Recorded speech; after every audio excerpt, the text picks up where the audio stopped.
Таджики были, мягко говоря, в шоке от такой новости. Досмотрите это видео до конца, и вы узнаете то, что вас определенно не оставит равнодушным. Подписывайтесь на наши обновления и точно будете в курсе всего самого актуального. В подконтрольной талибами афганской энергетической компании Брешна сообщили, что из-за сокращения поставок электроэнергии из Узбекистана они ведут переговоры с Таджикистаном и Туркменистаном и пытаются таким образом решить проблему нехватки электроэнергии в своей стране. Представители компании заявили, что с минувшего воскресенья Узбекистан вдвое сократил объемы экспорта электроэнергии в Афганистан, объяснив это техническими проблемами в вырабатывающих электроэнергию установках. На сегодняшний день объем электроэнергии, который Афганистан импортирует из Узбекистана, сократился с 430 до 200 мегаватт.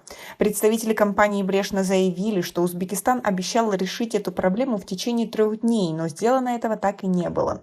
В связи с возникшей проблемой компания Брешна связалась с Таджикистаном и Туркменистаном. Итоги этих переговоров не афишируются, но 23 ноября представители госэнергохолдинга Барки Тачик сообщили, что не владеют информацией о переговорах. Между тем, на прошлой неделе компания Брешна сообщила о подключении энергосистемы Кабула к ЛЭП, по которым поступает электроэнергия из Таджикистана. Подконтрольное Талибан радио и национальное телевидение сообщили, что компании Брешна в сотрудничестве с технической командой этой страны удалось подключить электросети Кабула к подаваемой из Таджикистана электроэнергии. Как вы относитесь к такой ситуации, учитывая, что у нас в стране энерголимит? Свои ответы напишите нам, пожалуйста, в комментарии. Из-за сокращения импорта электроэнергии из Узбекистана, столица Афганистана Кабул и ряд других регионов испытывают дефицит электроэнергии. Однако в компании Брешна отметили, что с подачей импортируемой электроэнергии из Таджикистана многие провинции Афганистана получают теперь электроэнергию в обычном режиме. В прошлом импорт электроэнергии из стран Центральной Азии в Афганистан также приостанавливался и не раз. Ежегодно с началом зимнего периода Кабул и ряд провинций сталкиваются с проблемой отключения электроэнергии. В то время как Брешна сообщает о подключении электросетей Кабула к импортируемой таджикской электроэнергии,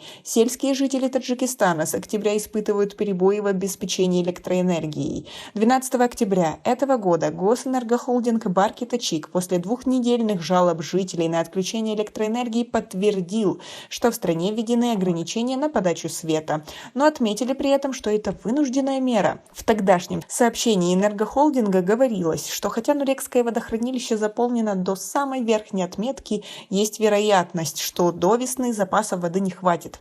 Эта ситуация, по словам чиновников госэнергохолдинга, стала причиной дефицита электроэнергии в размере более 1 миллиарда киловатт-часов в этом году.